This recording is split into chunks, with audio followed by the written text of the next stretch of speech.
الحمد لله نحمده ونستعينه ونستغفره ونؤمن به ونتوكل عليه ونعوذ بالله من شرور أنفسنا ومن سيئات أعمالنا من يهده الله فلا مضل له ومن يضلل فلا هادي له ونشهد أن لا إله إلا الله وحده لا شريك له ونشهد أن سيدنا ومولانا محمدا عبده ورسوله صلى الله تبارك وتعالى عليه وعلى آله وأصحابه وبارك وسلم تسليما كثيرا كثيرا.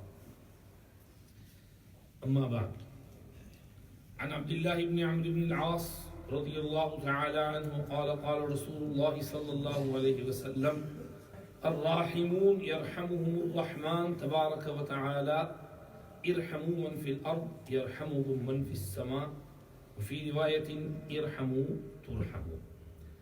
This hadith is called Hadith al-Rahmah Musalsal bil-Awwaliyah. I recited it for barakah so that tasalsul and continuity can remain intact for these young ulama kiram who are studying and their apas who have completed their studies. Just for barakah, we get the hadith. You might know the detail of Hadith al-Musalsal bil-Awwaliyah. It is the first hadith I studied from Hazrat Sheikh Yunus John Puli Sahib, Nawwarallahu Marqadahu, in Madrasa Mazahir Ulum Saharanpur in the year 1404 after Hijrah, corresponding to 1984. When I went to study there, Hazrat recited it and said, your continuity should remain intact. It goes to Sufyan ibn Uyayna rahmatullahi alayhi, who used to teach his students this hadith first, and then the lectures and the detailed discourse of hadith would start. So we read it for barakah. Now we move on to the Khatme of Sahih al-Bukhari. Really, Mufti Tawsil Sahib should be doing the Khatam because he's done the whole kitab. He deserves to complete the kitab and read the final. But it is Mufti Sahib's humility, tawadhu, humbleness that he gives us preference over himself to conclude the kitab. May Allah reward him, may Allah give him barakah in his ilm and his fuyuz and barakat. May Allah accept all the good work that Mufti Sahib is doing. May Allah take Darul Ilm from strength to strength and spread the fuyuz barakat everywhere. May Allah fulfill the needs of the institute as well. We will read the final hadith and say a little bit about it. وفيه قال حدثنا أحمد بن أشكاب قال حدثنا محمد بن فضيل عن عمارة بن الكعكة عن أبي زرع عن أبي هريرة رضي الله تعالى عنه قال قال النبي صلى الله عليه وسلم: كلمتان حبيبتان إلى الرحمن خفيفتان على اللسان ثقيلتان في الميزان سبحان الله وبحمده سبحان الله العظيم. بسم الله الرحمن الرحيم. باب قول الله تعالى: ونضع الموازين القسط ليوم القيامة وأن أعمال بني آدم وقولهم يوزن وفي نسخة وأقوالهم توزن. وقال مجاهد: القسطاس العدل بالرومية ويقال القسط مصدر المقسط وهو العادل وأما القاسط فهو الجائر.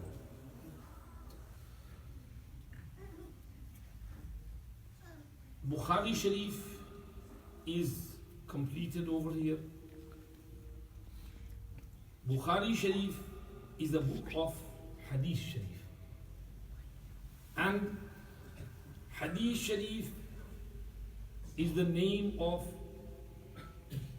Hazrat Muhammadur Rasulullah sallallahu alayhi wasallam's sayings, actions, approvals and attributes.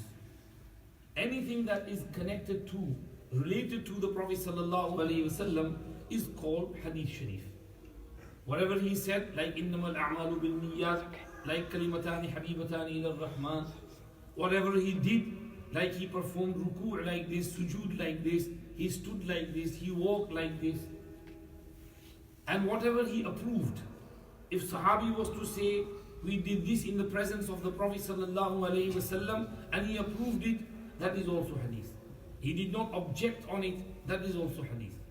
And his sifat, his shama'il, his features, his height, his color, his face, his eyes, his mouth, his tongue, his behavior, what he liked, what he disliked. These are his attributes. They are also called hadith, even though they are mentioned by the Sahaba who saw him, but that is also hadith. So Sahih Bukhari is a book of Hadith Sharif. And it's the most authentic book on Hadith Sharif. Meaning, Imam Bukhari rahmatullahi alayhi was extremely careful in adding hadith into this book. It took him 16 years to write this kitab. And he worked tirelessly, day and night. First of all, he studied carefully. He was very intelligent. His memory was like a computer chip. Computers can fail, but Imam Bukhari's memory would never fail. And he went around and he studied from more than 1,080 teachers. Numerous teachers, north, south, east, west, wherever he would know about a muhaddith, he would go and study with them and take their ilm and hadith. So he spent a lot of money and a lot of effort in traveling around the globe just in search of hadith. He had inherited from his father, he was a yatim. When he grew up, baligh, he got his inheritance, he spent all that in studying hadith. He went on to become a great muhaddith, and then he compiled this book of Hadith Sharif. So, this book was granted huge acceptance in the eyes of the community. People flocked to study from Imam Bukhari rahmatullahi alayhi. And you know how many people studied Sahih Bukhari and this book from Imam Bukhari rahmatullahi alayhi? 90,000 people studied this book directly from Imam Bukhari rahmatullahi alayhi. Then there are many narrators. Some people today claim that why is Firabri the only narrator? Well, I say to them, first of all, you could ask, this type of question regarding Quran Sharif. Why did Abu Bakr and Umar compile the Quran Sharif and form it in the form of a mushaf, compile it in the form of a mushaf? Why not other Sahaba? So this question is wrong. Why? Because mushaf, Quran Sharif, was passed on sina basina, from heart to heart. Sahaba were hafiz and they taught their young ones and they became hafiz, and then tabi'een and tabi'een. So Quran Pak was transmitted through hafizah, hifz. Kitabat and writing was only a means, a support, a help. It was not the real way of transmitting it. Same is the case of Sahih al-Bukhari as well. Sahih Bukhari, people used to memorize and become hafiz of Sahih Bukhari.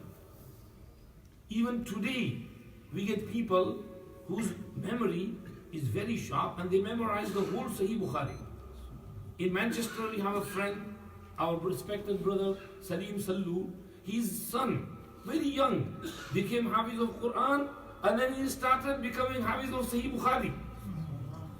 And he memorized the whole Sahih Bukhari.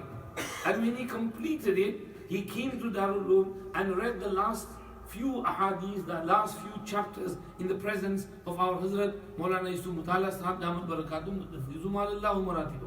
So even in this day and age, we get people who memorize Sahih al-Bukhari. You must have seen the video of that young man who has memorized not just Sahih Bukhari, but many other books of hadith as well. And he is being tested. And they are showering questions upon questions. They just say one word and he reads the whole hadith and he gives the reference that this hadith is in such and such a book. So people used to have this zeal to memorize hadith sharif. So Sahih Bukhari was originally transmitted through heart to heart. And then writing as well. And there's not only Firabli who narrated it. Our Hazrat Sheikh Yunus Sahib, Nawwarallahu Marqadahu, in his commentary on Sahih Bukhari, mentioned 8 narrators who narrated from Imam Bukhari rahmatullahi alayhi. Number one, I will just go through their names. Ibrahim ibn Ma'qil al-Nasafi, who died in 295. Hamad ibn Shakir, 290. Abu Talha Mansur ibn Muhammad ibn Ali al-Bazdawi, 329. Hussein ibn Ismail al-Mahamili died 320. Ibn Kathir mentioned the nuskha of Tahir ibn Makhlad in Al-Bidayah wa Nihaya. Abu al-Fadl Ja'far ibn Muhammad ibn al-Abbas al-Tanubi as-Sam'ani has mentioned. And Muhammad ibn Abi Hatim al-Warraq, Firabli narrated some things from him as well. And Firabli, Muhammad ibn Yusuf al-Firabli's nuskha, which is most famous, and Firabli studied Sahih Bukhari from Imam Bukhari rahmatullah alayhi twice, in the year 248 and in the year 252 after Hijrah. Imam Bukhari rahmatullah alayhi died in the year 256. So these are a few nuskhas and copies directly in the written in the presence, copied in the presence of Imam Bukhari rahmatullah alayhi, as well as memorizing the whole book directly from Imam Bukhari rahmatullah alayhi. So there is no doubt in the book Sahih Bukhari which we have in front of us. Alhamdulillah, we have a chain of narrators, and Mufti Tawseer Sahib must have mentioned that chain to the students, and whenever a student studies hadith, they have a continuous chain to the Prophet sallallahu alaihi wasallam. Between myself and Nabi Kareem sallallahu alaihi wasallam, there might be approximately 28 to 30 narrators. And through these Asatiz-e Kiram and legends, the whole book is connected and sanad muttasil with the Prophet sallallahu alaihi wasallam. I have to mention this because we are going through tough times. There are fitnas. There is fitna of inkar hadith, and some people come on internet, on Facebook, and they say blah blah blah, real bad stuff about hadith, inkar hadith, not believing, denying the authority of hadith, and these types of fitnas. They have been here before as well. They are coming, they will keep coming, but we have to keep tackling them. We have to keep teaching Hadith Sharif, we have to keep teaching Sahih al-Bukhari and promoting it, propagating it, so that Fanni Hadith Sharif is mahfuz and protected. Alhamdulillah, these young men have done a good job. Mufti Sahib has done a good job. May Allah accept their efforts. May Allah reward them in full for their efforts. Now we move on to the last and final chapter of Sahih al-Bukhari. What is Imam Bukhari talking about over here? This, Bab is called the chapter, heading. And many headings come under Kitab. Like Kitabul Wudu, and under it, many Abwab will come. Kitabul Iman, many chapters will come beneath it. This Babu Qawlillahi Ta'ala, it comes under a heading called Kitabul Tawheed wa Raddi al-Jahmiyyah. The original Kitab, the whole book compilation of these Abwab is underneath the heading of Tawheed. Imam Bukhari started his book with Badul Wahi and then Kitabul Iman, and is completing and concluding his book on Kitabul Tawheed. He is trying to say that Iman is very important and Tawheed is equally important. We should have proper belief, correct Iman, proper Iman, and Tawheed, oneness of Allah. What is Tawheed? Junaid Baghdadi rahmatullahi alayhi, our Sheikh narrated from him, Ifradul Qadim min al-Muhdath, that separating Allah, who is eternal, from Muhdath, the Makhluq, the creation. Allah is Allah. He is Al-Khaliq, Al-Malik, Al-Bari, Al-Musawwir. And we are His Makhluq, His Mamluk, His creation. He created us, He looks after us, He sustains us. So there is no similarity between the Makhluq and the Khaliq, between the creation and the Creator. Creator is Creator. He created the whole universe, the Milky Way, the galaxy, the planets, the sun, the moon, and whatever we can think of. Under the whole Milky Way galaxy, everything is creation of Allah subhanahu wa ta'ala. Imagine how powerful that Allah will be, who creates the sun and the moon and the huge massive planets, and who creates the whole world and the human beings and the jinns and the angels and the fishes and the birds and the oceans and everything, and who looks after everything and sustains everything. That is Allah. So we believe in that one Allah subhanahu wa ta'ala. قل هو الله أحد الله الصمد لم يلد ولم يولد ولم يكن له كفوا أحد. Imam Bukhari rahmatullahi alayhi is completing his whole book on Kitab al-Tawheed to teach us that we should always turn to Allah subhanahu wa ta'ala, believe in the one Allah subhanahu wa ta'ala. Qari Sahib was just reciting the closing verses of Surah Al-Kahf. And what is the final verse of Surah Al-Kahf? فَمَنْ كَانَ يَرْجُو لِقَاءَ رَبِّهِ فَلْيَعْمَلْ عَمَلًا صَالِحًا وَلَا يُشْرِكْ بِعِبَادَةِ رَبِّهِ أَحَدًا. Do amal salih and don't associate anything unto Allah subhanahu wa ta'ala. Now when you're doing amal salih, you have iman. Now when you have iman, you are a mu'min. Why is Allah saying, وَلَا يُشْرِكْ بِعِبَادَةِ رَبِّهِ أَحَدًا? Don't do shirk. Because shirk is of two types. Shirk-e-jali and shirk-e-khafi.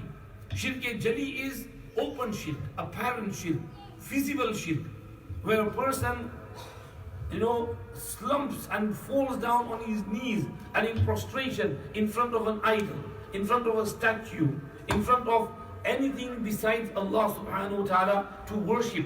That is shirk-e-jali, which is visible. And then we have something called shirk-e-khafi, the concealed, the hidden shirk.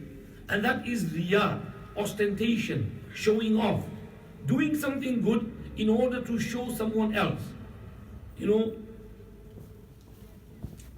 Nabi Kareem sallallahu alayhi wasallam said in one hadith, "Man salla yura'i faqad ashraka, wa man sama yura'i faqad ashraka." Whosoever prays namaz, but to show someone, then he has committed shirk. You were sitting here, someone was looking at you, and you said, "Let me pray 2 rakats to show him that I am praying namaz." Or you were praying salat, and you saw that someone is looking at you, you went in ruku and sajda, and you did some extra tasbihat to show that person that you do a very nice ruku and very long ruku and very long sajda. So the extra, instead of 3 tasbihat, you read 10 tasbihat. So the 3 tasbihat are for Allah and the extra 7 are for that person. This is shirk. You associated that person with Allah in those 7 tasbihat. So Tawheed is to understand shirk-e-jali and shirk-e-khafi and separate your whole ibadat and everything and make it exclusively for the sake of Allah subhanahu wa ta'ala. That is Tawheed. This is what Hazrat Junaid Baghdadi rahmatullahi alayhi is mentioning, and Hafiz ibn Hajar narrated this in Fathul Bari with regards to the meaning of Tawheed. May Allah give us Tawheed-e-Kamil. Ibn al-Qayyim rahmatullahi alayhi said that the more a person is strong in his tawheed, the more his tawakkul and reliance and trust upon Allah subhanahu wa ta'ala. So if our tawheed is strong, then our tawakkul upon Allah will be strong as well. And if the tawheed is weak, then our trust in Allah will be weak as well. So we have to strengthen our tawheed and always turn to Allah subhanahu wa ta'ala. This is what Imam Bukhari is trying to mention in this last kitab. And in that chapter heading, he brings this many sifat of Allah subhanahu wa ta'ala. Allah is one, Allahu ahad, Allahu samad, wa ilahukum ilahu wahid, la ilaha illa huwa ar-Rahman ar-Raheem. وقال الله لا تتخذوا إلهين اثنين إنما هو إله واحد فإياي فارهبون. So Tawheed, and then Sifat. He talks about Allah's Sifat and attributes. Because there were some people who used to say wrong stuff about Sifat Bari Ta'ala. So Imam Bukhari proved the Sifat of Allah subhanahu wa ta'ala. That Allah is Hayy and He is alive. And Allah is Alim. He has Ilm. Allah is Qadir. He has Qudrat and power. Allah is Basir. He sees everything. Allah is Sami'. He hears everything. Allah is Sha'i and Murid, meaning He has Mashiyyat and Irada. He does everything by His will. He is not majboor. Nobody can force Him to do something. He does what He wills. Fa'alun lima yurid.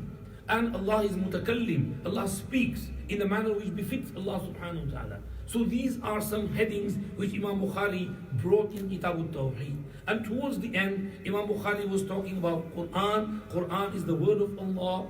And Quran's Fazail in the previous chapter, Babu Qira'atil Fajir wal Munafiq wa aswatuhum wa tilawatuhum la tujawizu hanajirahum, something about Tilawatil Quran.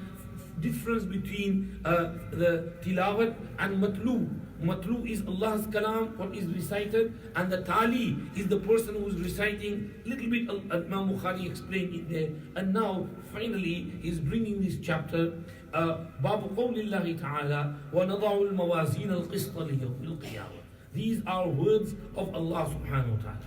That on the day of Qiyamah, scales will be placed to establish justice, equality, and fairness. Allah is fair, He is just. He will have scales in which He will weigh deeds. Now, in that weighing, a person had recited Quran, so his tilawat and reciting will be weighed in there as well. And the weight in that tilawat will be according to the tartil and the khushu' and the khudur and the devotion and concentration and the beauty of that narration, which will bring weight into that tilawat. So Quran is Quran. But we see some people read very nice Quran. Not just tajweed. Rather with khushu', khudur, with tears in their eyes, with concentration. This is what is needed. Nabi Kareem sallallahu alayhi wasallam said in one hadith, إِنَّ هَذَا الْقُرْآنَ نَزَلَ بِحُزْنٍ فَقْرَؤُوهُ بِحُزْنٍ وَإِذَا قَرَأْتُمُوهُ فَابْكُوا فَإِن لَمْ تَبْكُوا فَتَبَاكُوا. Quran was revealed with a sorrow effect, sadness. So read it with that sorrow and sad effect. And when you are reading Quran, cry. If you can't cry, then pretend to be someone who's crying. Try and bring a few tears in your eyes. This is tartil, and this is how we should try and recite. So, Imam Bukhari is saying that everything will be weighed on the day of Qiyamah. Your tilawat will also be weighed. So, this is the last chapter. وَنَضَعُ الْمَوَازِينَ الْقِسْطَ لِيَوْمِ الْقِيَامَةِ فَلَا تُظْلَمُ نَفْسٌ شَيْئًا. No one will be wronged at all. وَإِنْ كَانَ مِثْقَالَ حَبَّةٍ مِّنْ خَرْدَلٍ أَتَيْنَا بِهَا. If a deed was equal to an iota's weight, that deed will also be produced. وَكَفَى بِنَا حَاسِبِينَ. We are enough to take hisab and account. This is the full ayat in Surah Al-Anbiya, 17th juz, 4th ruku. So, Imam Bukhari rahmatullahi alayhi is bringing this over here. What is the shan-e-nuzul of this ayat? The cause of revelation. Mufassirin say this verse was revealed regarding those who denied ba'th ba'd al-maut. Nazarat fi munkiri al-ba'th. Those who said there is no life after death. You eat, drink, sleep, enjoy, you die, you go down under the grave, there's nothing there. So Allah said, no. You will be brought back to life. You will be brought in front of me in Maidani Hashar. You will be held to account for everything you did in the dunya. You will be rewarded for all the good, and you will be punished for the bad. فَمَنْ يَعْمَلْ مِثْقَالَ ذَرَّةٍ خَيْرًا يَرَى وَمَنْ يَعْمَلْ مِثْقَالَ ذَرَّةٍ شَرًّا يَرَى. So this is the cause of revelation of this verse. Allah explained this Ba'ath Ba'd al-Maut in many verses of the Quran. In fact, in many surahs. Some Mufassirin have said that Allah has talked about and discussed the day of judgment. How many surahs in Quran? 114. Allah discussed the Ba'ath Ba'd al-Maut in 68 surahs to show the importance of belief in Al-Yawm al-Akhir and the day of judgment. Because when you have this accountability, then you'll behave. And you don't have this sense of accountability, you won't behave. This is why Allah talks a lot about day of judgment in the Quran. Al-Qari'ah, Mal-Qari'ah, wa ma adraka Mal-Qari'ah. Whole surah is about day of judgment. Al-Haqqa, Mal-Haqqa, wa ma adraka Mal-Haqqa. Whole surah about Yawm al-Qiyamah. إذا وقعت الواقعة ليس لوقعتها كاذبة خافضة رافعة. Whole surah about the day of judgment. So, لا أقسم بيوم القيامة ولا أقسم بالنفس اللوامة. Whole surah about Qiyamah. So, Allah talks about the day of Qiyamah for these reasons. Now, over here in this verse, Imam Bukhari is saying, وَنَضَعُ الْمَوَازِينَ الْقِسْطَ لِيَوْمِ الْقِيَامَةِ. many discussions over here. Mawazeen is plural. The single of mawazeen is either mizan or mawzoon. If it's mizan, then it means there will be plenty of scales. Plenty of scales. Ibn Kathir rahmatullahi alayhi was of the opinion number 2 that there will be only one scale. Big, large, massive scale, and people's a'mal will be placed in them and weighed. On the right and the left, 2 scales, there will be balance in between. Ibn Shaheen narrated from Ibn Abbas radiallahu anhu, who said, Kiffatul Mizan ka'atbaqi dunya. One part of the scale is so vast that it can take the whole east and west inside it. Abul Qasim al-Lalkai narrated from Salman Farsi radiallahu anhu, who said, Yuda'ul Mizan lahu kiffatan law wudi'a fi ihdahuma as-samawati wal-ardu lawasi'atuhunna. Same meaning. Mustadrak Hakim also narrated this. So, a'mal will be weighed. Then, what will be weighed in there? And how will it be weighed? Lots of discussions. Will Iman be weighed in there or not? Imam Bukhari rahmatullahi alayhi is of the opinion that yes, a person's Iman, yaqeen, belief will also be weighed in there. His dalil is Hadithul Bitaqa. Hakim Tirmizi rahmatullahi alayhi explained the hadith of Hadithul Bitaqa. It's narrated by Imam Tirmizi in his Sunan. On the day of Qiyamah, a person will be brought and his files, his a'mal nama will be in front of him. He'll have 99 files, and every file as far as the eyes can see. And he will feel that he is doomed and destroyed. He will be presented to Allah. Allah will ask him, do you have any good deeds? And through his humbleness, he will cry and say, no Allah, I don't have anything, please forgive me. And Allah will say, yes, you do have one hasana, and we don't want to wrong you. We will repay you for that. He will be given a small piece of paper. Take this, uhdur wazna. Go to your place of scale, weigh. So he will say, Ya Rab, what is this small piece of paper in front of those files? And Allah will say, go, wait. So he will come, he will give it to the malaika, and they will put it on the right side of the scale. And the left side, which will have his sins, when this paper is put on this side, then فَثَقُلَتِ الْبِطَاقَةِ وَطَاشَتِ الصُّحُفِ. This one side will outweigh all those 99 files, and they will fly in the air. And he will be given his certificate of Jannah. What will be in that piece of paper? His kalma-e shahadat. La ilaha illallah. Muhammadur Rasulullah. Now one might ask that we all have this kalma-e shahadat. Is this going to happen to all of us? No. It's not for all. Hakim Tirmizi rahmatullahi alayhi explains that this is Hasanatul Iman, which kalima of Iman, which comes out from the depth of the heart with ikhlas, sincerity. Hafiz Mizan was reciting beautiful nasheed, and he was urging us to read kalma with him, La ilaha illallah, La ilaha illallah. Because many times our mind is drifting away here and there. But sometimes this La ilaha illallah comes out in such a manner, there's nothing in our hearts, only Allah.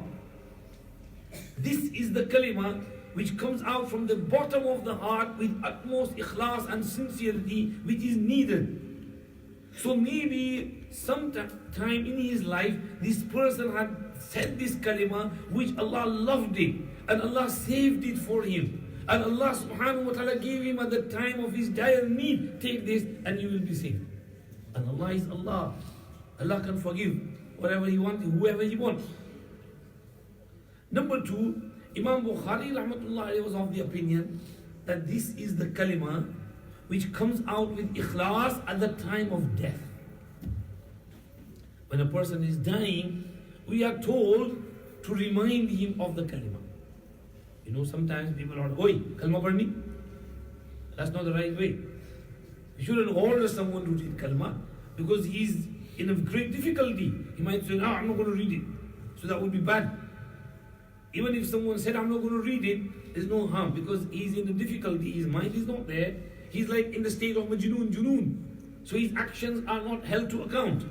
Even if someone did say that, but even then it's bad.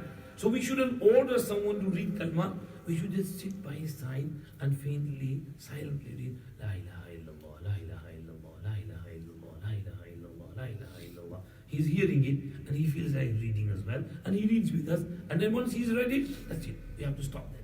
We don't have to keep reading until he dies. If that's his last kalima, then Prophet ﷺ said, Man kana akhiru kalami la ilaha illallah, dakhal al-jannah. Our Hazrat Sheikh Yunus Sahib narrated a very amazing incident of Imam Abu Zur'a Razi, rahmatullahi alayhi, who was on his deathbed. And Ibn Wara and others were sitting by his side. And Ibn Wara, asked the other muhaddithin, Abu Hatim Razi and others, Ma taquluna fi hadith al-talqeen? What do you say about the hadith of talqeen? And someone said, لَعَلَّهُ يُرْوَى عَنْ مُعَاذِ ibn Jabal. Perhaps it's narrated from Mu'az ibn Jabal. Abu Zur'a Razi opened his eyes and he said, حدثنا فلان قال حدثنا فلان قال حدثنا فلان عن فلان عن معاذ بن جبل قال قال رسول الله صلى الله عليه وسلم من كان آخر كلامي لا إله إلا الله. He couldn't complete the sentence دخل الجنة. So this was Muhaddithin's zeal for hadith. He's narrating hadith even on his deathbed. So this is the last kalma which comes out at the time of death, which will be given to that person, and all your deeds, all your sins are forgiven, and you are given certificate of Jannah. So the iman will be weighed as well. Then there is discussion about other things, how it will be weighed. Nafsi a'mal, sahaiful a'mal, sahibul a'mal.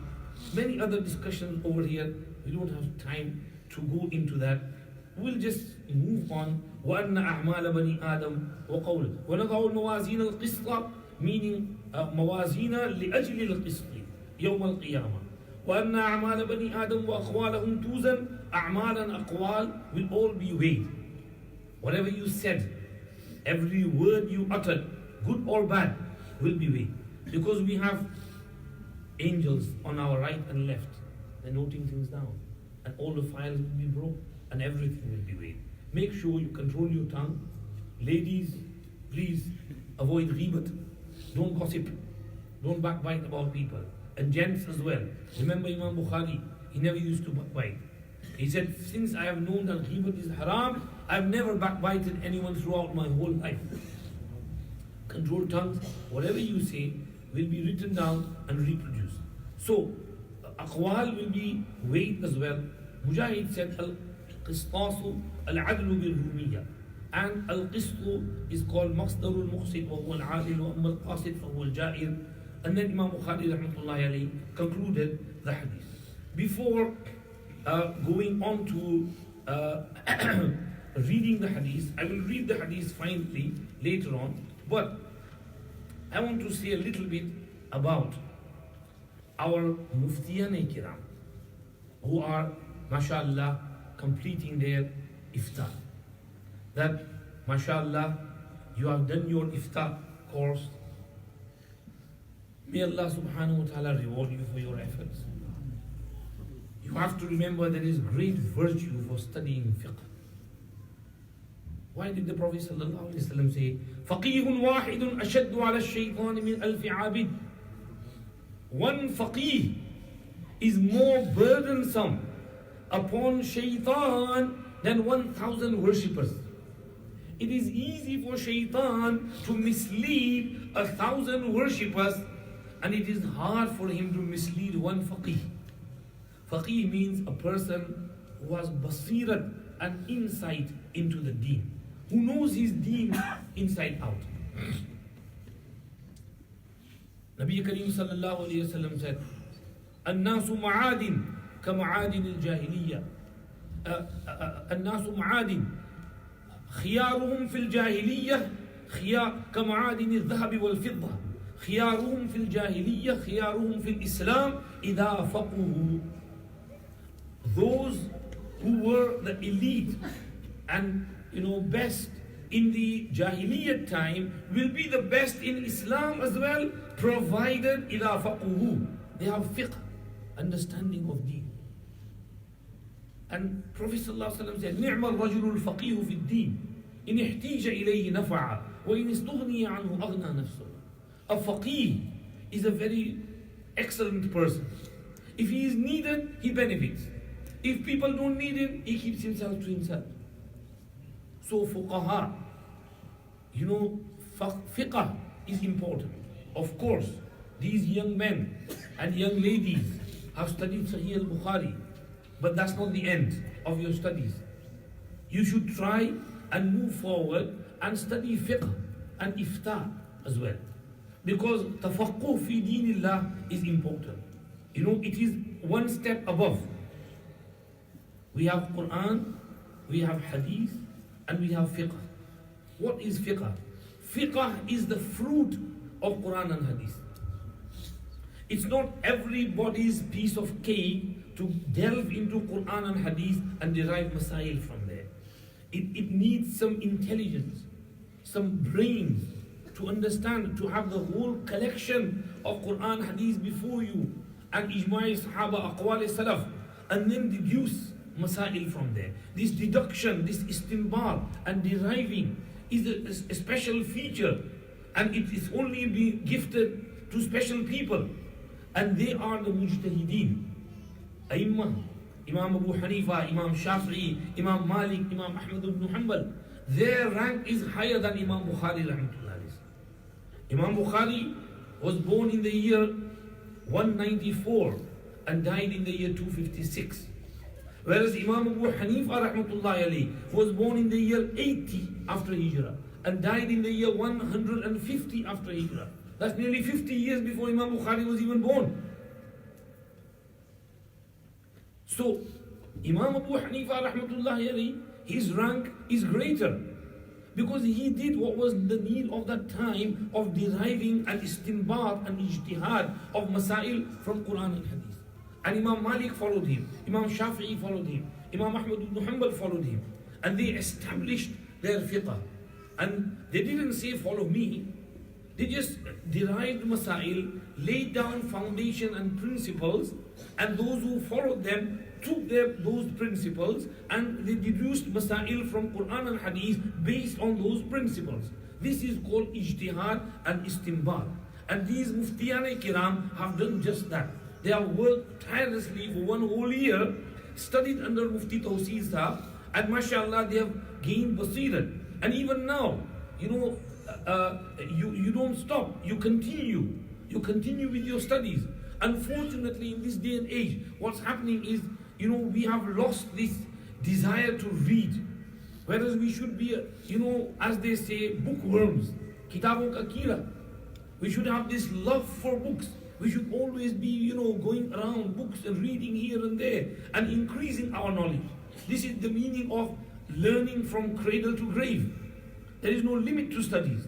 So, alhamdulillah, they have become mufti. They have developed this capability of deducing masail based on the principles laid by our aim.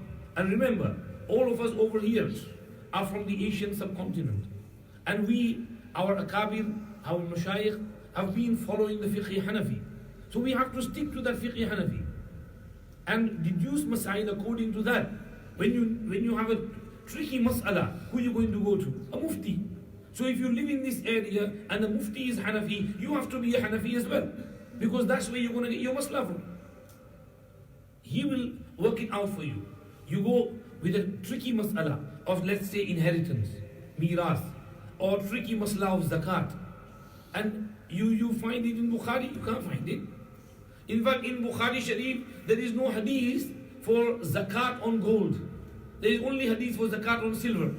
So if you want to give zakat on gold, you won't find the hadith in Bukhari.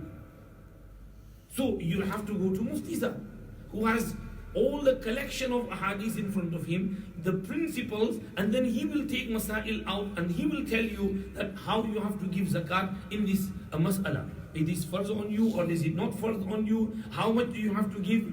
Everything. Zakat on business, zakat on properties, zakat on land, zakat on agriculture, zakat on animals, and all these masail, and then day to day, like one of the speakers was mentioning that throughout the year, they got so many questions that they have to do a thorough research and then delve deep down into the books of fiqh and take the mas'ala. This is not today, it's been from day one. I will quote a little bit for you from this very nice article which my friend Mufti Asim Sahib sent me just last night on our group. WhatsApp group is good. Sometimes you get good things in there. So on our WhatsApp group, he sent an article of 5-6 pages, and I benefited from that. Someone said that Imam Shafi, who is Imam Shafi? Imam Shafi knew hadith, we know hadith as well. So we will derive masail like Imam Shafi used to take masail out of hadith. So Dr. Amjad Rashid replied to him, and he said, yes, I know what Imam Shafi has said. إذا وجدتم لرسول الله صلى الله عليه وسلم سنة فاتبعوها ولا تلتفتوا إلى غيرها. And others have narrated إذا صح الحديث فهو مذهبي. Same close meaning. When there is a Sahih hadith, that's my madhab. However, this statement is true, but it's used for wrong reasons. We see Imam Shafi'i rahmatullahi alayhi and study him. We realize that this إذا صح الحديث فهو مذهبي is not for an ammi, it's for the khawas. Who did they say this to? To their students. If Imam Abu Hanifa said it, he said it to Imam Abu Yusuf, Imam Muhammad, Imam Zufar ibn Huzayn, who were in front of him. That even after I die, and you find the Sahih hadith which I did not find, which did not reach me, but it reaches you, then if I have deduced something and hadith says something, then practice on the hadith, not what I deduced from Quran and hadith. And this is every Muslim's belief. We all have to follow hadith of the Prophet ﷺ. So this is when that hadith did not reach that Imam. As for the general public, they have to follow the mujtahid, the Imam. Because if the general public go into hadith and pick and choose from hadith, they're going to create friction, contradiction between one hadith and another hadith. Their minds will be confused. Why is one hadith saying this and another hadith saying that? They won't be able to merge both hadiths, combine. They won't know the reality of the matter. And then they will start objecting on hadith. They will say, what type of prophet is this? That sometimes he's saying that and sometimes he's saying that. So there is contradiction. So they will lose their iman. And we have heard of people who lost their iman because of this, this attitude and finding this contradiction. They only found contradiction because they did not have the proper tools to combine and merge between those ahadith. This is the field of mujtahideen. Dr. Amjad narrates over here that Imam Bayhaqi narrated in Manaqib al-Shafi'i. Amr ibn Sufyan ibn Muhammad says, I heard my father say that I saw Imam Shafi'i rahmatullahi alayhi sitting in the majlis of Ibn Sufyan ibn Uyayna. Now Sufyan ibn Uyayna was much senior to Imam Shafi'i rahmatullahi alayhi, and he was a great muhaddith, and he was well known for narrating hadith sharif. He used to reside in Makkah Mukarramah. Imam Shafi'i rahmatullahi alayhi was sitting there as well. Now Imam Shafi'i, when he used to sit in the presence of Sufyan ibn Uyayna, he used to sit cross-legged, like the qudat and the judges used to sit. So one person came and he said to Sufyan ibn Uyayna, Inna hahuna aqwaman yarawna kada wa kada. There are some people over here who say this and this. And he was hinting towards Imam Shafi'i and Imam Malik. So Sufyan ibn Uyayna said, Ma yuhibbu an ya'tiyani man yaqulu bihadha al-qawl. I wouldn't like to say this opinion. I don't think it's right. Now Imam Shafi'i was listening to their conversation, and Imam Shafi'i said to Ibn Uyayna, Ya Aba Muhammad, laysa hadha min san'atik. إنما صنعتك الحديث وإنما هذا لأهل النظر. Abu Muhammad Sufyan, this is not your field. Your field is hadith, stick to hadith. This is the field of Ahlul Nazar, those who have nazar and intelligence and fiqh and basirat into that. And Sufyan ibn Uyayna just kept quiet, silent. He lowered his head, and after that he said, I saw Sufyan showing great respect to Imam Shafi'i. Bayhaqi also narrates from Ahmad ibn Muhammad, كان ابن عيينة إذا جاءه شيء من التفسير أو الفتية يسأل عنها التفت إلى الشافعي فقال سلوا هذا الفتى. When Sufyan ibn Uyayna would be asked about any mas'ala of tafsir or fiqh, he would say, ask that young man, he knows better. And he also narrates from Shafi'i, who says, ما رأيت أحدا فيه من آلة العلم ما في سفيان وما رأيت أكف عن الفتيا منه. I have never seen anyone more, reserved from giving fatwa than Sufyan ibn Uyayna. Sufyan ibn Uyayna was very careful in giving fatwa. Even though he was such a great muhaddith, he had memorized thousands of ahadith, but he wouldn't give fatwa and rulings. He would leave it for Imam Shafi'i and the Muftiyan Kiram.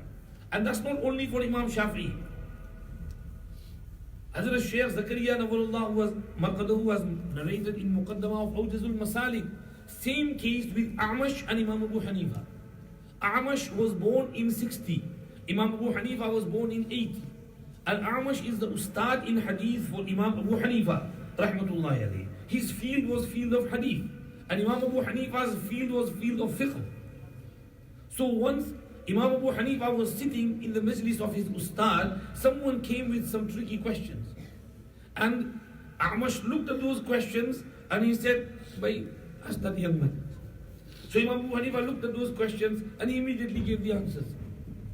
So A'mash asked, where did you get these answers from?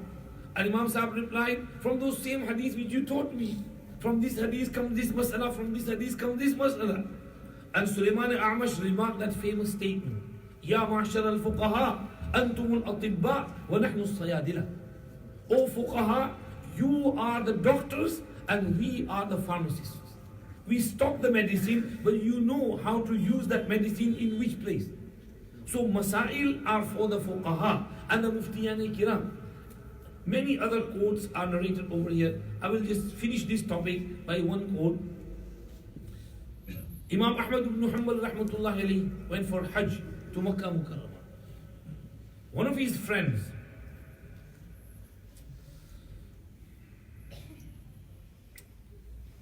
was also with him. He came to the Haram Sharif to look for Shafi'i. He came to the majlis of Sufyan ibn Uyayna when he was narrating a hadith. He couldn't see Imam Shafi'i there. So he started looking out for him frantically, and he sees a young scholar, alim, and Imam Ahmad is sitting with him. So he goes to him and he says, there's Sufyan ibn Uyayna there, narrating a hadith, and why are you sitting over here? And Imam Ahmad replied, Uskut, chup kar. And then, فَإِنْ فَاتَكَ حَدِيثٌ بِعُلُوٍ تجده بنزول ولا يضرك في دينك ولا في عقلك ولا في فهمك وإن فاتك عقل هذا الفتى أخاف أن لا تجده إلى يوم القيامة وما رأيت أحدا أفقه في كتاب الله من هذا الفتى القرشي. Keep quiet. If you don't find a hadith with a higher chain, you will find it with a lower chain. And this won't harm you in your deen or your intelligence or your understanding. But this young man has so great understanding of deen that if you miss out on him, then you won't find that until the day of judgment. And I have never seen anyone more wise, more intelligent, more understanding of the deen of Allah than this young man. And that young man was Muhammad ibn Idris al-Shafi'i. Imam Shafi'i. So, this is the field of Muftiyan Kiram.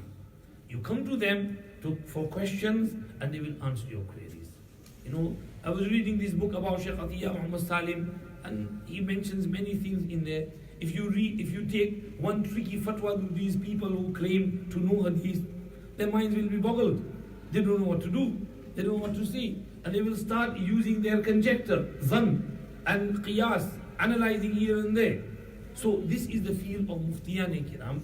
This, alhamdulillah, young men have completed in this field.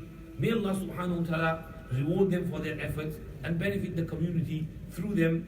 Darul Ilm has fatwa website as well. Many fatwa are given in there. You can benefit from them. So 2 points done. Bukhari's khatam, Muftiyan Kiram's advice. Final point was advice for the Apas. MashaAllah, 10 Apas graduating, Muhaddithat, they have studied Hadith. MashaAllah, Mubarak, congratulations. You are not alone. There are many Apas studying Hadith around this country and around the world, and many Muhaddithat of the past. Muhaddithat of the past, you can give a huge list of them. Maybe I will quote one or two from this beautiful book called Misali Khawateen. It is written over here regarding the mother of Ismail ibn Ulayya, Ulayya bint Hassan. She was in the 2nd century of the Islamic Hijri calendar. She was a slave girl in Banu Shayban in Basra. Ismail's father, Ibrahim ibn Miqsam, was in Kufa. He used to trade in clothes and he used to go for his business to Basra. So he learned about this lady and he purchased that slave girl from Banu Shayban. He freed her and he married her due to her piety and sharafat and nobility. She was very intelligent, alima, arifa. She had studied fiqh and hadith, and she had a huge, rank in the field of hadith and fiqh. Khatib Baghdadi rahmatullahi alayhi has narrated that Salih al-Murri and many akabir of Basra used to go in her majlis and study from her. She gave birth to a son called Ismail in the year 110, and because of her knowledge in the field of hadith and her piety, the son was well known through the mother, not the father. So he's not known as Ismail ibn Ibrahim, he's known as Ismail ibn Ulayya. Ulayya bint Hassan was his mother. And because of her knowledge, she and her upbringing of the child and her looking after the child was well known through the mother. Narrated over here, Amatul Khaliq bint Abdul Latif ibn Sadaqa al-Munawi al-Aqabi. She was born in the year 814. She had studied Musnad Ahmad, Mu'jam Tabrani, Sirat ibn Hisham, Alfiya ibn Malik, Minhaj. She had memorized many of these books as well. Jamaluddin Hanbali's dars used to take place. She used to go there and study from him. Allama Jalaluddin Suyuti rahmatullahi alayhi is among her students. Suyuti used to go and study from her. Aminah Ramaliya. She was born in the year 163 in Baghdad, in a city, one of the suburbs of Baghdad named Ramla. She went on to Medina Munawwara and studied hadith from Imam Malik rahmatullahi alayhi. Then she came to Makkah Mukarramah and studied some fiqh with Imam Shafi'i rahmatullahi alayhi. When Imam Shafi'i rahmatullahi alayhi went to Egypt, she traveled to Kufa, which was her original watan, and she studied over here, and then she started teaching students. In 209 Hijri, she went to Baghdad. There was a pious saint over there. She stayed in his company with other ladies, and this changed her completely. She became a hugely devoted worshipper and a great waliyah of her time. Once Bishr Hafi rahmatullahi alayhi, who used to sometimes go in her service and benefit from her, fell ill. She came to visit Bishr Hafi rahmatullahi alayhi. Imam Ahmad ibn Hanbal also came to visit him. So Imam Ahmad asked, who is that lady? And Bishr Hafi replied, she is Amina al-Ramaliyah. And Imam Ahmad said, can you ask her to make dua for me? So Bishr Hafi said, can you please make dua for both of us? And she said, oh Allah. She lifted her hands and with utmost khushu, khudu, concentration, she said, oh Allah, Ahmad ibn Hanbal and Bishr Hafi both are seeking your protection and refuge from the azab of Jahannam. You are Arhamur Rahimeen. Protect them from the azab of Jahannam. Some have narrated that the karamat of Imam Amina Ramaliyah was that Imam Ahmad ibn Hanbal rahmatullahi alayhi says, that night when I finished my ibadat, a piece of paper fell in front of me and it was written, Bismillahir Rahmanir Raheem. We have done what Amina asked and we can give more as well. This is the karamat, that this piece of paper was given a certificate to Imam Ahmad ibn Hanbal rahmatullahi alayhi. So this is Hazrat Amina al-Ramaliyah. Then we have Karima bint Ahmad al-Marwaziyah. She is daughter of Ahmad ibn Muhammad ibn Abi Hatim. I feel this is Abu Hatim Razi rahmatullahi alayhi, whose son is Muhammad ibn Abi Hatim, and whose son is Ahmad ibn Muhammad, and whose daughter is Karima bint Ahmad al-Marwaziyah. She studied Hadith and Ulum for many, many years. And then she went to Makkah Mu'azzama and she studied there as well. The famous Muhaddith Abu Bakr Muhammad ibn Sabiq as-Saqali is a student of Karima binti Ahmad Marwaziyah. He came to study with her and he narrated from her. Khatib Baghdadi writes that I also studied from her in the days of Hajj in 463 after Hijrah. She was a Kamila in the field of Hadith and other ulum and sciences as well. She died in the year 464 after Hijrah. So these are some muhaddithat who worked tirelessly in the field of Hadith. They used to go to study with their mahrams, sometimes with their fathers, sometimes with their brothers, and sit in the majalis, and they used to teach from behind the curtains, and muhaddithin used to come. Karima binti Ahmad used to read. She had a very long life. She never got married, and she used to teach from behind curtains, and muhaddithin used to come and study Sahih Bukhari from her. They would read, and whenever there was a mistake or something, she would correct. And this is how she taught hadith. And in our chain of narration, the name of Karima binti Ahmad al-Marwaziyah also comes. So this is a little bit of advice for the Apas, Alimas. You have graduated. Your first duty over here is, mashallah, after graduation, get married, have children, and fulfill your duties. If you are already married, there might be some elderly Apas as well. Mashallah, fulfill your duties. Learning is good, but also huququl ibad should be kept in mind, along with huququllah. Fulfill your huququllah, but huququl ibad, huquq of family as well. Lead a good life. These were special, ladies. So we can't follow in their footsteps in everything. This is just to mention the devotion of these ladies with regards to the field of ahadith. May Allah subhanahu wa ta'ala accept us for the khidmat of deen as well. We will now complete the dars. Alhamdulillah, all three topics covered. Sahih Bukhari, Muftiyane Kiram, Apas. We will just read the hadith and then finish. Mufti Tawseed Sahib, kahan hai Mufti Sahib? Mufti Sahib बेचारे खिदमत में busy हैं. आप लोगों को खिलाने पिलाने की फिक्र कर रहे हैं. कोई भी मेहमान खाए बगैर भूखा नहीं जाना चाहिए. तो इसलिए मुफ्ती साहब is worried about food and is organizing everything at the back. मुफ्ती साहब तशरीफ ले आइए भाई. कहाँ हैं मुफ्ती साहब? बुलाओ उनको. आखिरी हदीस पढ़ लेते हैं, फिर दुआ कर लेते हैं.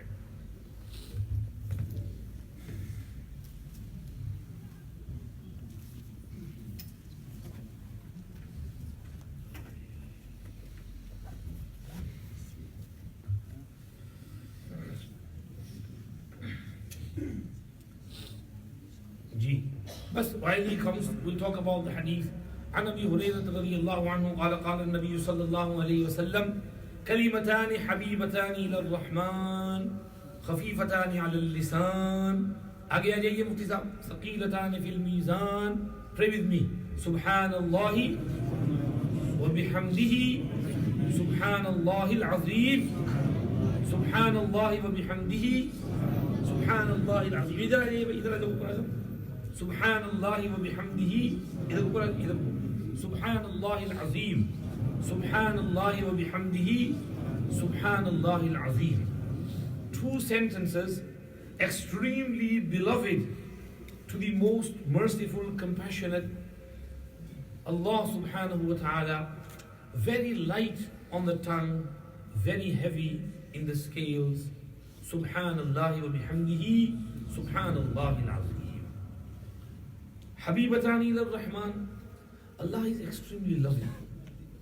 Allah said, yuhibbuhum wa yuhibbunahu. Allah loves them and they love Allah. Allah loves us. Allah loves His creation. Allah doesn't like punishing people. Allah dislikes, Allah hates it. ما يفعل الله بعذابكم إن شكرتم وآمنتم وكان الله شاكرا عليما. Last verse of the 5th Sipara. What will Allah do by giving you azab? If only you believed and you appreciated Allah's favor. Allah Himself is appreciative and He knows everything. So Allah is very loving, caring. Allah is very loving and merciful. Allah subhanahu wa ta'ala. وَهُوَ الْغَفُورُ الْوَدُودُ ذُو الْعَرْشِ الْمَجِيدُ. Allah is Ghafoor and Wadud. Wadud means very loving. Allah loves us.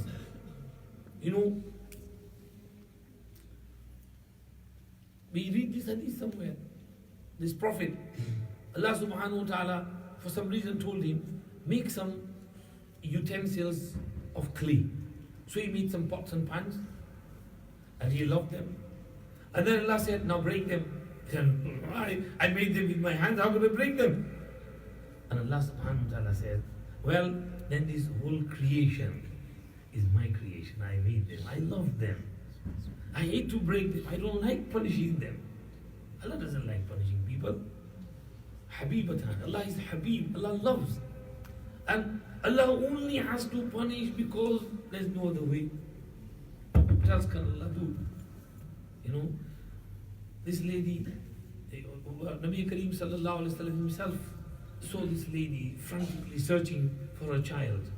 And he said, if this lady was to find her child, would she throw the child in the fire? And the Sahaba said, no. And Nabi Kareem sallallahu alayhi wa sallam said, well, Allah is more merciful to His creation than this mother to her child. Allah doesn't like. Allah only throws in fire al-marid, al-mutamarrid, alladhi aba an yaqula la ilaha illallah. The sharir, the sarkash, the rogue, the rebel, who refused and rejected, who denied to say la ilaha illallah. If a son leaves the parents' home, rebels, and he denies their parenthood, you are not my parents, someone else is my parents, and I hate you, I don't like you, I'm not going to come back to you, I don't want to see your face again, then even the most softest and merciful mother will say, go away from here, I don't want to see you either. This is the attitude of the mushrik. Say, I hate you, God, I don't believe in you, I don't like you, you're not my God. So what is Allah supposed to do? So Allah Himself is extremely loving, caring, Allah is merciful, and Allah loves. And over here, Allah loves these two sentences. This is Habibatani ila Rahman. You say these sentences, and Allah will love you as well. Khafifatani ala lisan, very light on the tongue. Sometimes we get long wazifas. We start that wazifa and we fall asleep. So this wazifa is not very long, it's not very heavy, it's very light, very light on the tongue. Khafifatani ala lisan. And thaqilatani fil mizan. Very heavy in the scale, weighty in the scale. When the a'mal are placed in the scales, this sentence will be very weighty, very weighty. It will have a huge weight. And it will help you in your good deeds scale outweighing your bad deeds and your sins. This is why Prophet ﷺ said, whoever says tasbih 100 times a day will have his sins forgiven even if they are equal to the froth of the ocean. Subhanallah wa bihamdihi. Bas, Subhanallah wa bihamdihi. And if you add this, better, Subhanallah wa bihamdihi, Subhanallah al-Azim. Will you read this tasbih inshallah every day? 100 times a day? Do it in the morning. All your sins will be forgiven inshallah. Allah's Prophet is promising you. Allah loves this tasbih. Read tasbih. يسبح لله ما في السماوات وإن من شيء إلا يسبح بحمده ولكن لا تفقهون تسبيحهم إنه كان حليما غفورا. أحب الكلام إلى الله أربع لا يضرك بأيهن بدأت سبحان الله والحمد لله ولا إله إلا الله والله أكبر. Most beloved sentences to Allah are these 4 sentences. So, Subhanallah wa bihamdihi, Subhanallah al-Azim, very extremely precious. Read them as much as you can. I will conclude by Hazrat Sheikh Rahmatullah alayhi's nasiha in his last Khatme Bukhari of his life in Darul Ilm. And Hazrat Sheikh did Khatm of Bukhari of the first Jama'at, and it was his last Khatam because he came here in September 1981, then he went to Saharanpur, and then he went to Medina Sharif, and he died in May 1982. So that was his last Khatam of his life. And he said, Mere pyaro, इमाम बुखारी रहमतुल्लाहि अलैहि ने अपनी किताब हदीस नीयत से शुरू की और ख़त्म हदीस तस्बीह पर की। इशारा कर दिया कि ज़िंदगी में काम करने के 2 ही हैं, एक ये कि हर अमल में इखलास हो, नीयत खालिस हो, इसकी आदत डालो, सीख लो कि नीयत खालिस कैसे करनी है, और दूसरे ये कि ज़बान पर तस्बीह हो, अल्लाह का जिक्र हो। तो पूरी जिंदगी इस तरह गुजारो कि अमाल में इखलास और ज़बान पर अल्लाह का जिक्र। इसके लिए शुरू किया हदीस नीयत से और ख़त्म किया हदीस तस्बीह पर। There are 2 things to do in life. Whatever you do, do it with ikhlas, sincerity. Ikhlas brings weight in a'mal. This is innamal a'malu bin niyat. And the second thing to do in life is zikr on your tongue. Tasbih. Always do zikr of Allah. La yazalu lisanuka ratban min zikrillah. Your tongue should be moist with zikrullah. Don't let it dry out. Don't let your tongue dry from zikrullah. Keep it fresh and moist with zikrullah. These are the 2 things to do. This is why Imam Bukhari started with Hadith Niyyat and concluded with Hadith Tasbih. May Allah subhanahu wa ta'ala give us tawfiq to study Hadith, practice on Hadith, spread Hadith. May Allah accept the good work of Mufti Tawseer Sahib. May Allah subhanahu wa ta'ala accept the efforts of these students, these young men, and also the appas downstairs. May Allah subhanahu wa ta'ala accept them for the khidmat of deen. May Allah subhanahu wa ta'ala accept the muftiyan kiram for the khidmat of deen as well. May Allah subhanahu wa ta'ala give us tawfiq to support Darul Ilm and take it from strength to strength. There is a riwayat which says, Kun aliman, aw muta'alliman, aw muhibban lahuma. Be a scholar or a student or one who loves them both. So if we are a scholar, alhamdulillah, student, alhamdulillah. If we cannot be one of the 2, at least we can have muhabbat for them. So always love your ulama and your scholars, value them, cherish them, appreciate the good work they are doing, support them in whatever way you can. May Allah give us tawfiq, may Allah be pleased with us. ठीक है मौलाना साहब, दुआ करनी है, आप दुआ फरमाना, हम आमीन कहेंगे, हाँ तो दुआ। अच्छा भाई दुरूद शरीफ पढ़ लो, शॉर्ट दुआ कर ले। दस्तार बंदी करनी है तो कर लो पहले, बाद में करना। दुआ करो, दुरूद शरीफ पढ़ने में। سبحانك اللهم وبحمدك نشهد أن لا إله إلا أنت نستغفرك ونتوب إليك. اللهم لك الحمد ولك الشكر. اللهم لا نحصي ثناء عليك أنت كما أثنيت على نفسك. اللهم صل على سيدنا محمد النبي الأمي وعلى آله وأصحابه وسلم تسليما. اللهم انفعنا بما علمتنا وعلمنا ما ينفعنا وزدنا علما. اللهم انفعنا بما علمتنا وعلمنا ما ينفعنا وزدنا علما. اللهم إنا نسألك علما نافعا وعملا صالحا ورزقا حلالا طيبا واسعا وشفاء من كل داء. اللهم أغننا بالعلم وزينا بالحلم وأكرمنا بالتقوى وجملنا بالعافية. اللهم أغننا بالعلم وزينا بالحلم وأكرمنا بالتقوى وجملنا بالعافية. اللهم إنا نعوذ بك من علم لا ينفع وقلب لا يخشع ونفس لا تشبع ودعاء لا يستجاب لها. اللهم نور قلوبنا بالقرآن والحديث والفقه. اللهم نور قلوبنا بالقرآن وزين أخلاقنا بالقرآن ونجنا من النار بالقرآن وادخلنا الجنة بشفاعة القرآن. اللهم اجعل القرآن العظيم ربيع قلوبنا ونور صدورنا وجلاء أحزاننا وذهاب همومنا وغمومنا وكروبنا يا رب العالمين يا أرحم الراحمين يا أرحم الراحمين يا أرحم الراحمين. Oh Allah, you are the most merciful among those who show mercy. You are the most kind. You are the most generous. You are the most loving. You are the most merciful. Oh Allah, please forgive us. Please have mercy upon us. We are your sinful servants. We have made mistakes. Oh Allah, we admit our guilt. Oh Allah, we admit that we have erred and made mistakes. We beg you for your forgiveness. Oh Allah, please shower your rahmah and forgiveness upon us. Oh Allah, please forgive us. Have mercy upon us. Oh Allah, we are in this special gathering of Khatme Bukhari Sharif. And oh Allah, our Akabir Mashayikh have told us that when Bukhari Sharif's Khatm and completion is done, you accept du'as. Oh Allah, please accept our humble du'as. Oh Allah, please accept our humble du'as. Fulfill our needs. Oh Allah, the immediate need is that we are making dua for these young graduates who have completed their studies, the Apas who have completed their Sahih Bukhari. Oh Allah, reward them for the effort they put throughout the whole many years of studying. Oh Allah, place the noor of Quran and Hadith and Fiqh in their hearts. Accept them for the khidmat of Deen. Oh Allah, and these ulama kiram who have just completed their iftar course, accept them for the khidmat of Deen as well.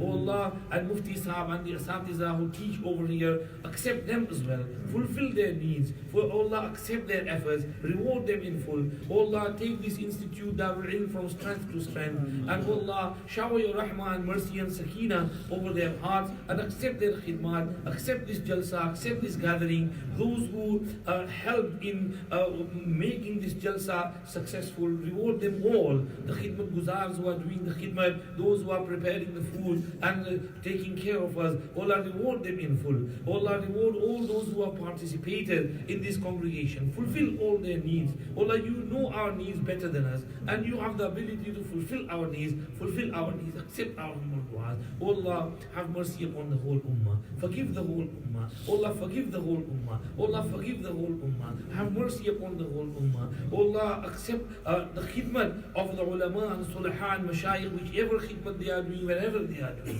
Allah, protect all our madaris, protect all our masajid, protect all our ulama and sulaha and mashayikh. Allah, we thank you for giving us this opportunity to pass on this ilm and knowledge to the students. Allah, we thank you for all your blessings over here, zahiri, batini, which we can see, which we can't see. You have blessed us with so much. Allah, we thank you for all your blessings. Allah, we beg you to spread the word of hidayat around this country. Allah, give hidayat and guidance to Muslims and non-Muslims alike. Allah, keep us all steadfast on Sirat al-Mustaqim. Allah, spread hidayat among the community around us and spread peace and sukoon and aman and itminan and sukoon around this country and around the whole world. Allah, spread peace and sukoon around the whole world. Protect our Haramain Sharifain, Masjid Aqsa, Masajid, Madaris around the globe. And Allah, protect every Muslim, male, female, young, old. Protect our livelihoods and have mercy upon us. Fulfill our needs.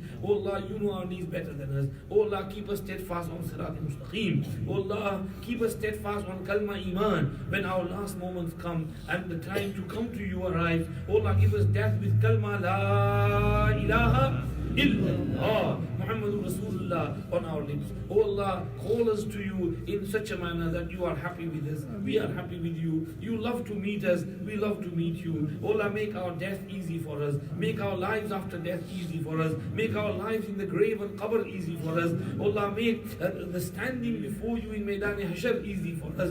Oh Allah, give us the shade of your arsh when there will be no shade besides your shade. Oh Allah, give us the sweet water and the blessed hands of our beloved Nabi sallallahu alayhi wasallam from Hawz Kawthar.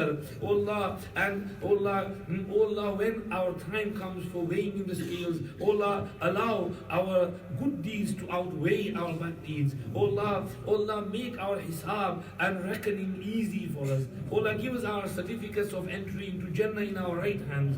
Oh Allah, when we have to cross the bridge over Jahannam and darkness spreads, oh Allah, give us noor at that time and help us to cross the bridge over Jahannam with the speed of lightning. And oh Allah, admit us into Jannah along with our Nabi Kareem sallallahu alayhi wasallam, along with Imam Bukhari, along with Sahaba, Tabi'een, Salafi, Salihin, Imam Mujtahideen, and along with our Asatiza, Mashayikh, and Ulama and Sulaha. Join us with the righteous servants on the day of Qiyamah. Keep us close to them in this dunya and on the day of Qiyamah and in Jannatul Firdaus. Allah, give us all entry into Jannatul Firdaus. Make our Hisab Kitab easy for us. Admit us all into Jannatul Firdaus. Accept our humble du'as. But be pleased with us. Accept all the du'as we made throughout the month of Ramadan.